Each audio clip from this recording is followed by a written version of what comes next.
Hey, this is Dave DeCamp from antiwar.com. This is anti-war news for Thursday, January 11th, 2024.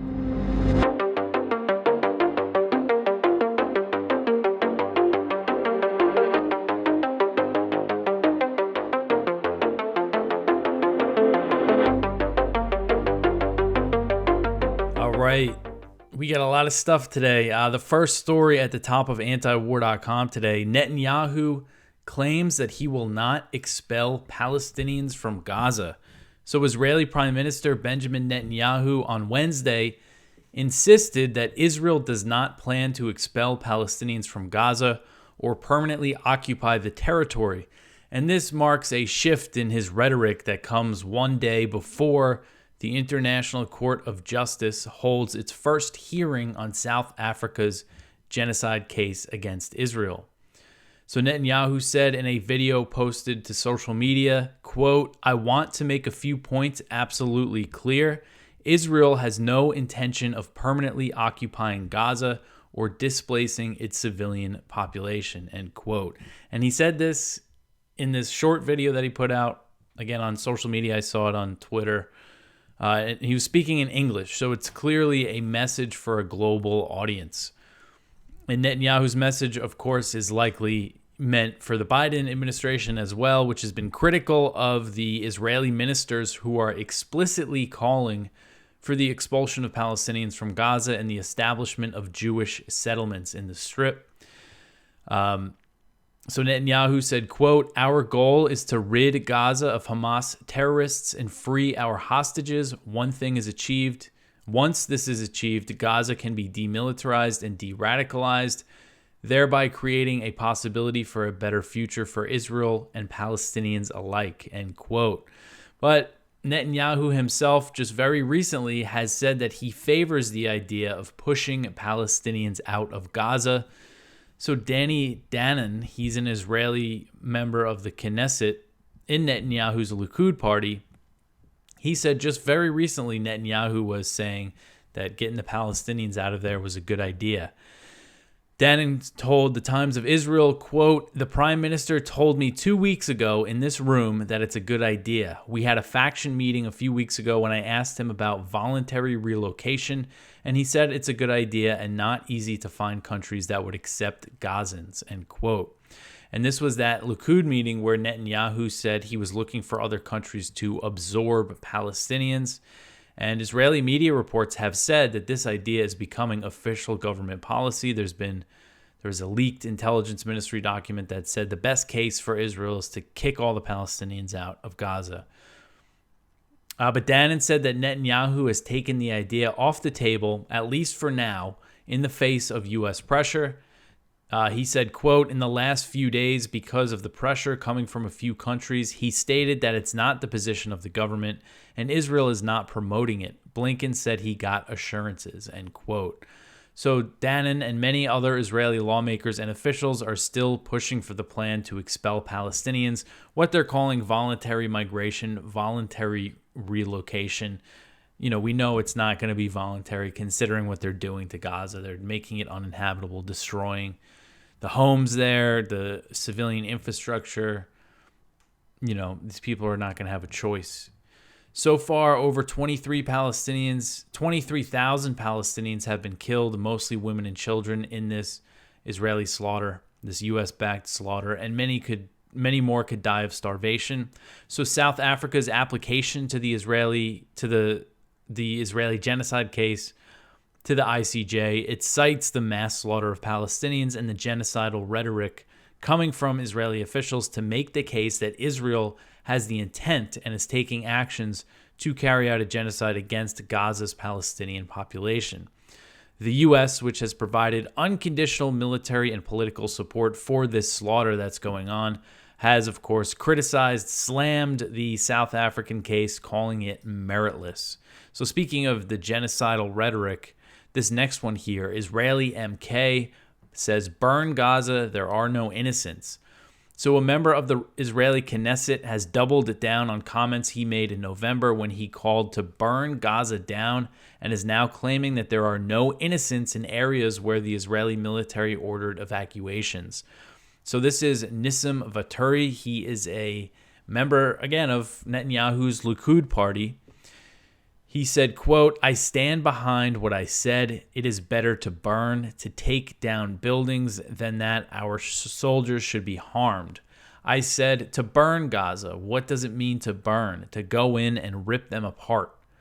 There should be no thoughts, no considerations. The soldiers of the IDF should not think for 1 second and be hurt because we need to be humane," end quote. So discussing the areas where the Israeli military ordered evacuations, Vaturi said, quote, "We evacuated them all. We succeeded in evacuating 1,900,000 in an organized fashion, and there are 100,000 left. I don't think that there are any innocents there now, and not when I made my statement," end quote. So many Palestinian civilians have stayed in northern Gaza and other areas following evacuation orders for a multitude of reasons, including the fact that many of the so-called safe zones were being bombed anyway. Some of them were shot at by Israeli forces when trying to evacuate. Some of them are just too old or too sick to move, and that causes their family members to stay behind as well. Again, just lots of reasons why civilians wouldn't leave. And Vaturi's comments, I just mentioned, again, it comes the day before the ICJ case, so it's starting Thursday, so that's today, and you can watch the hearing. If you go on the UN's website, you could find. I'll try to put the link in the description to the hearing if you want to watch it. I'm not sure exactly what time it's going to start, but it's going to be 2 days. All right, so the next one here. Israel's finance minister says that Israel will ignore Blinken's requests. Not a surprise, but again, this is Bezalel Smotrich, the finance minister, who is kind of framed as an extremist in the Israeli government, and he certainly has extreme positions, but they are becoming more and more popular, it seems like. So this article is from Kyle Anzalone. It says, after Secretary of State Antony Blinken traveled to Israel for high-level meetings, Israeli Finance Minister Bezalel Smotrich rejected some of the diplomats' requests. Blinken asked Israel to scale down military operations in Gaza and release Palestinian tax revenue. And that's one thing. This tax money that they collect is being withheld from the Palestinian Authority. So it's money that they take from the Palestinians and they usually give to the Palestinian Authority, but they've been withholding it. And the U.S. is asking them to transfer the funds. So Smotrich wrote on X, quote, "American Secretary of State Blinken, welcome to Israel. We greatly appreciate the U.S.'s support for Israel, but as far as our existence in our country is concerned, we will always act accordingly to the Israeli interest. And so we will continue to fight with all our might to destroy Hamas. We will not transfer a shekel to the Palestinian Authority that will go to the families of Nazis in Gaza," end quote. So that's something apparently Biden asked Netanyahu to do in a phone call, and so far Israel has rejected the idea. All right, so the next one here, Israeli politicians can talk about genocide only if they support it. So this article is from Haaretz and the Israeli outlet, and it's basically it's about the MK, the member of the Knesset, Ofer Kassif, the one who signed on to the petition supporting South Africa's genocide case, and now enough lawmakers in the Knesset have signed onto a petition to begin the motion to expel Kassif from the Israeli Knesset, and there's a lot of ways to go before that happens, but they're going to get the ball rolling. So 70 Knesset members from both right-wing and centrist parties have signed a motion to expel Kassif from their ranks over his support for South Africa's genocide case against Israel at the ICJ. Time will tell if enough votes will be mustered in the Knesset House Committee and in the full Knesset to see Kassif expelled, and if it happens, whether it will withstand a review of the High Court. So I just thought the headline was kind of a powerful thing from an Israeli outlet. In Israel, politicians are allowed to talk about genocide only if they support it.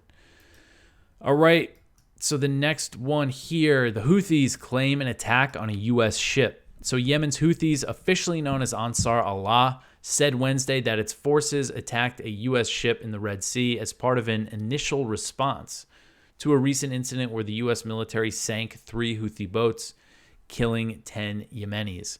So Houthi military spokesman Yahya Sarria said Ansar Allah forces, quote, executed a joint military operation involving a large number of ballistic and naval missiles and drones targeting an American ship that was providing support to the Zionist entity, end quote.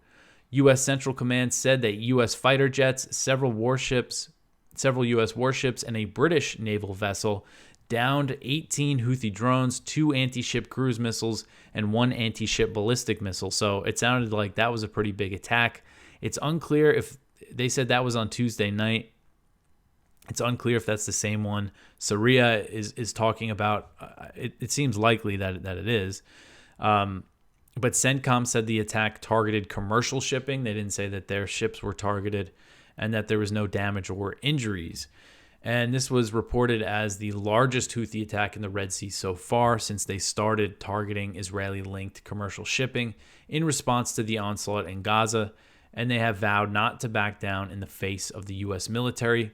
So also on Wednesday, the UN Security Council voted to condemn the Houthi attacks. The wording was that they would condemn them in the strongest terms, and they demanded a halt to the Houthi attacks. 11 countries voted in favor of the resolution, and 4 abstained: China, Russia, Algeria, and Mozambique. The Houthis dismissed the resolution as a political game.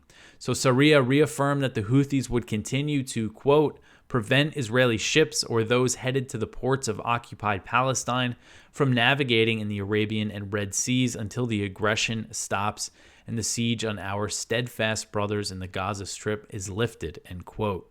So instead of pressuring Israel to end its brutal assault on Gaza, the Biden administration is opting for regional escalation. The U.S. is considering bombing Yemen, which risks shattering the fragile peace in the country between the Houthis and the U.S.-backed Saudi coalition there. All right, so the next one here, Iraq's prime minister says he seeks a quick exit of U.S. forces.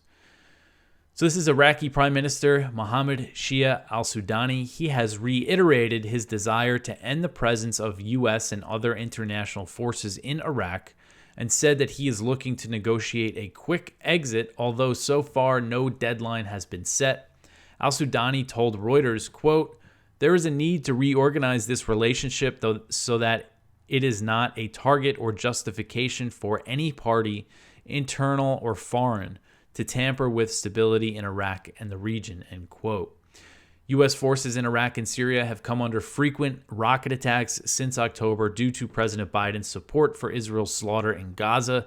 The U.S. has launched several rounds of airstrikes in response, including some in Iraq, that has really infuriated al-Sudani and his government, including the drone strike last week in Baghdad that killed a militia leader. So after that drone strike, al-Sudani said he was taking steps to end the U.S. military presence. As I mentioned yesterday, there was this report in Politico that said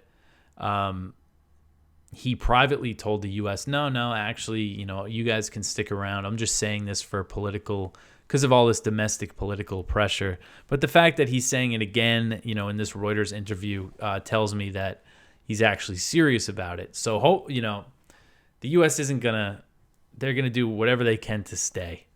They say that they're in Iraq to help them fight ISIS. There's only ISIS remnants left in Iraq. It's really about Iran. They want to stay there to kind of counter Iran and just to have another foothold in the region. There's 2,500 U.S. troops there, and that presence supports the occupation of eastern Syria, which is also about Iran. It's about the economic war against Syria, occupying the oil fields. So al-Sudani said that he wants to negotiate a process of understanding with the U.S. to agree on a time frame, but he says he wants it to be quick. He said, quote, let's agree on a time frame that is quick so that they don't remain long and the attacks keep happening, end quote. Basically, they're worried about this thing exploding into another major war in Iraq, which is the last thing the people of Iraq need. So we'll see how this develops. I mean, it would be great if the U.S. just got out of Iraq and Syria. It would really solve a lot of problems. But, realistically, they're going to do what they can to stay there. All right, so the next one here, Gaza grandma killed as child waved the white flag. So this is a really horrific story. This is from Middle East Eye.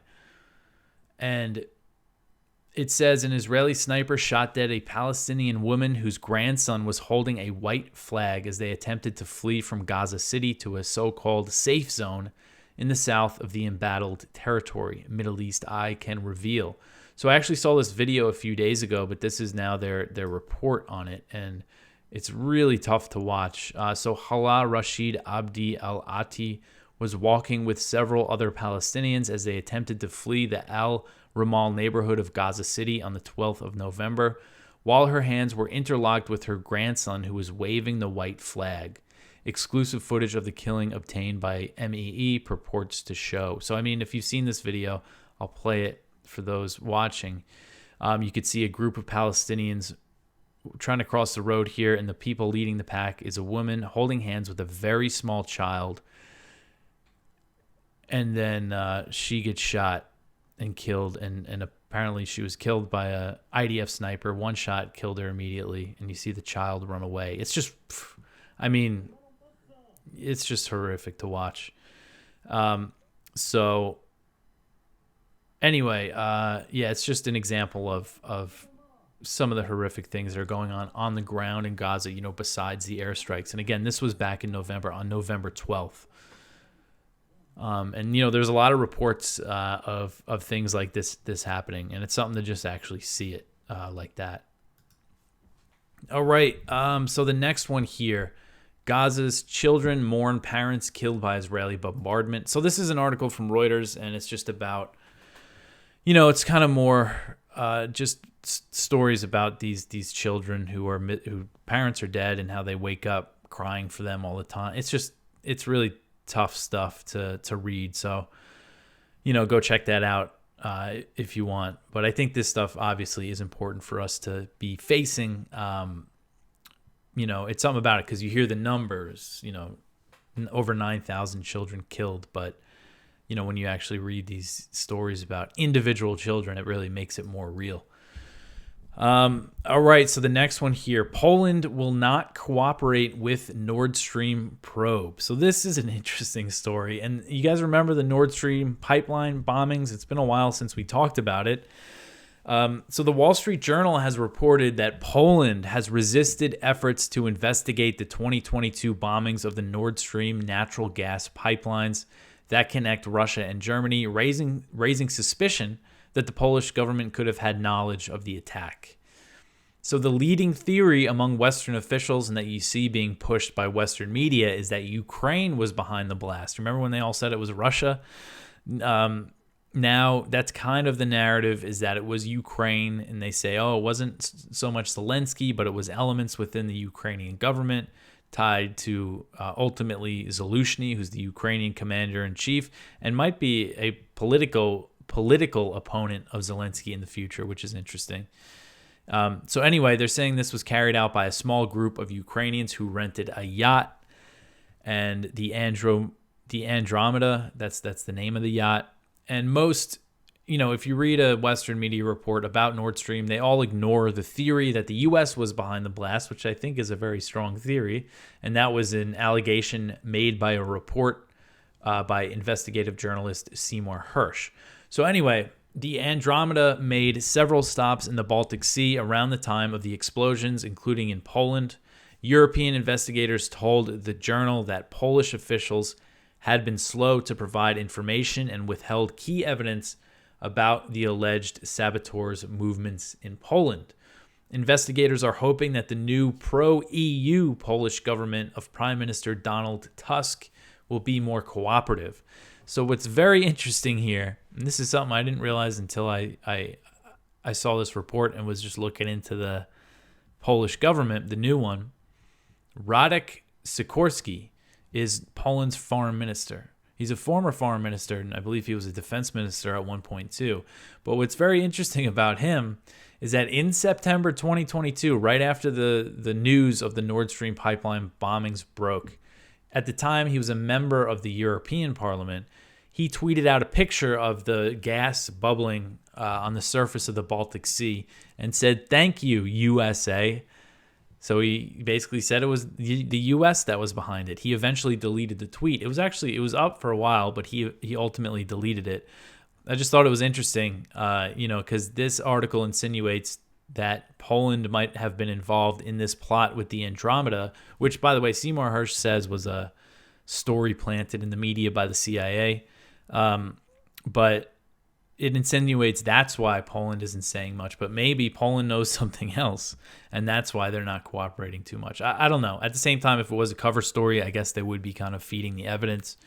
But we'll see. And, there's other evidence besides Hersh's report that it could have been the U.S. His report said that President Biden ordered the bombing and that U.S. Navy divers planted explosives, and it was done in cooperation with Norway.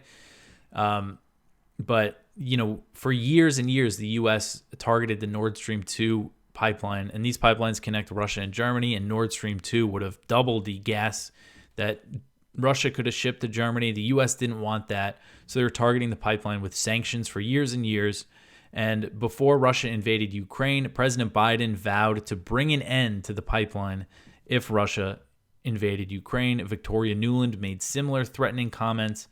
Then after they were destroyed, Blinken said that the incident was a tremendous opportunity to reduce Europe's reliance on gas. So the U.S. certainly has the motive. But it is still something anyway that, they went from blaming Russia in the aftermath to the official narrative is basically that it was Ukraine. All right, so the next one here, Zelensky warns warehouses are empty, pleads for more weapons. So this article is from Kyle Anzalone. Zelensky was pleading for more weapons while he was in Lithuania on Wednesday. He said, quote, "We lack modern air defense systems badly.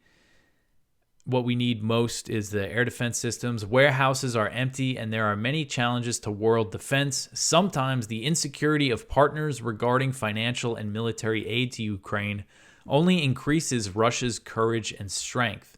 Putin won't finish this war until we all finish him together. Lithuania, Latvia, Estonia, Moldova may be next," end quote. So that's the fear-mongering that Russia will invade. If Zelensky loses the war, Russia's going to, go into Eastern Europe. I mean, that's something President Biden's always saying now when he's trying to get the aid, saying that then we'll have to fight them. Then that means World War III, and we're going to send your sons and daughters to go fight and die. But there's just no basis in fact. It's just a complete nonsense narrative that Putin has his eyes on Poland and these other European countries.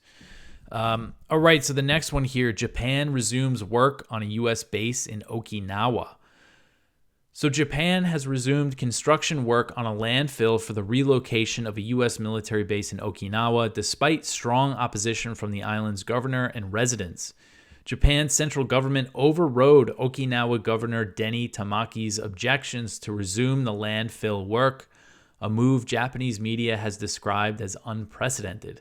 So Tamaki said that the central government's actions were extremely regrettable. The landfill construction is part of a project to relocate a U.S. Marine Corps air station from Ginowan, Okinawa, to Henoko, which is a coastal area on the east coast of the island. In a 2019 referendum, 72% of Okinawan voters opposed the construction of the landfill. So that's a pretty big majority. And there was a poll in 2022 that found 68% of Okinawans feel that their opinions on U.S. bases in their prefecture are being ignored. So the statistics here, when you look at them, so Japan hosts the largest U.S. foreign military presence. There's about 55,000 U.S. troops in Japan. And they have 31. Oh, sorry, I got ahead of myself there. So a lot of U.S. bases in Japan. Now, Okinawa, the prefecture of Okinawa, accounts for just 0.6% of Japan's territory, but it hosts 70.6% of all U.S. military bases in Japan. So that just shows you how big the U.S. military presence is there. And there's a total of 31 military facilities on the island of Okinawa, and there's a map in the story here. This is from Okinawa's government, showing, everything highlighted in orange, blue, green here is U.S. military bases. And it's just a enormous amount of the surface of the island is U.S. military bases.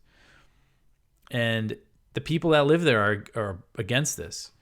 So according to Japanese officials, this project is going to take a long time. The landfill and work to reinforce soft ground in Hanoko will take over 9 years, and then another 3 years will be needed to complete the transfer of the U.S. military base, so it's not going to be done until the mid-2030s. So there's a strong anti-base movement in Okinawa. This is something that's really important, and I think a lot of people are unaware of the situation in Okinawa. But their concerns are being ignored as the U.S. is building its military presence in the region to prepare for a future war with China. The U.S. views Okinawa as key to this strategy, and they plan to deploy these new units of anti-ship missile-armed Marines to the islands by 2025. So the opposition to the U.S. bases in Okinawa is due to multiple reasons: environmental damage, the conduct of U.S. troops on the island, and the dark history of World War II. According to a monument at the Okinawa Prefectural Peace Memorial Museum, 149,584 civilians were killed during the Battle of Okinawa between U.S. and Japanese imperial forces in 1945. So about 150,000 civilians, a huge chunk of Okinawa's entire population was killed. And they don't want to be caught in the middle of another world war again. So the U.S. ended its formal occupation of Okinawa in 1972 and handed it back to Japan, but the population has continued to oppose the U.S. military presence. And Okinawa was not part of Japan until it was annexed by Imperial Japan in 1879. It was part of the independent Ryukyu Kingdom. The Ryukyu Islands are the Japan's southern islands, which include Okinawa. And at that time, in the late 1800s, the U.S. Supported Japan's imperial expansion and encouraged it. And then, so at the end of World War II, they handed Okinawa back to Japan so the U.S. can keep this huge military presence there in Asia. All right. So the next one here, the U.S. and Chinese officials are still at odds over Taiwan during military talks. So there was some U.S. and Chinese military talks that were recently resumed. Defense policy coordination talks in Washington is what they're called. And basically, at these talks, Chinese officials urged the U.S. to stop arming Taiwan and oppose its independence, while Pentagon officials said Washington was committed to its One China policy, which involves selling weapons to Taipei. So Taiwan is a highly sensitive and persistent issue in U.S.-China relations. Beijing sees it as a breakaway province to be reunited with mainland China by force if necessary. This article is from the South China Morning Post, by the way. I did not mention that. So this meeting came right ahead of the Taiwan elections. They're going to be held on January 13th. What is that? That's Saturday. So that's this weekend. So we'll see what happens there. And it seems like the ruling DPP party is going to win. But that's just based on polls. They actually have gotten closer. So that might not happen. But we'll see. It's going to be big when it comes to the state of U.S.-China relations in Taiwan. All right, so the last one here, how Lloyd Austin's deputy ran the Pentagon from the beach. So this article is from the Wall Street Journal. And it says, for 4 days in January, most of Washington, including President Biden, didn't know who was running the Pentagon. Defense Secretary Lloyd Austin was rushed to the hospital because he had the complications from the prostate cancer surgery. And his deputy, Defense Secretary Kathleen Hicks, was on the beach. She was on vacation, and apparently she was running the Pentagon from there for a few days, which is really just something. So, she got to enjoy her time on the beach still. Wouldn't you think that's something that you would cut your vacation short for? I don't know. I don't know how these government jobs work. But anyway, I just thought that was interesting. So there's still a lot of fallout. A lot of people in Congress are want heads to roll over what happened here. But that's it for the news for today. Please go check out our Viewpoints, one from Medea Benjamin and Nicholas J.S. Davies, A Chance to Hold Israel and the U.S. to Account for Genocide, one from Ted Snyder, Is Hezbollah Preventing a Wider War, one from Ramsey Baroud, Rage Over Gaza, Washington Will Pay for Its Support of Israel, one from Haaretz, the Israeli paper, Israel Must Increase Humanitarian Aid to Gaza Civilians, and one from Eldar Marmadov, U.S. push to expand anti-Houthi coalition MIF's allies. And that is everything for me for today. That was a lot of stories I went over. Sometimes I wonder if I kind of throw out too much information in this short show. But anyway, you could always support us by sharing this show, telling your friends about antiwar.com. All that stuff really helps out. I'll be back tomorrow. Tomorrow's the last show of the week. This week went kind of quick. Again, it seems like time is really flying. But anyway, I'll talk to you tomorrow. Thanks for listening.